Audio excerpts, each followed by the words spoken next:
നാമജപത്തിന്റെ front കടന്നുപോയതിനു ശേഷം നമ്മുടെ പുരുഷന്മാർ, ഞാനടക്കമുള്ളവർ പുറകിൽ ഇതിനെ അകമ്പടിയായി കൂടാം എന്ന് അഭ്യർത്ഥിക്കുകയാണ്.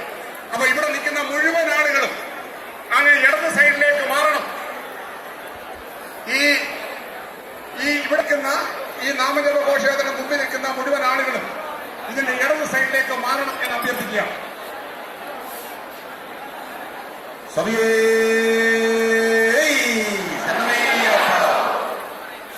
ശബരിമല ശ്രീ ധർമ്മശാസ്താവിന്റെ പ്രത്യക്ഷ സാന്നിധ്യം കൊണ്ട് പവിത്രമായ ഈ പ്രദേശത്ത് നമ്മുടെ നാമജപ ഘോഷയാത്ര ഇവിടെ നിന്ന് ആരംഭിക്കുകയാണ്.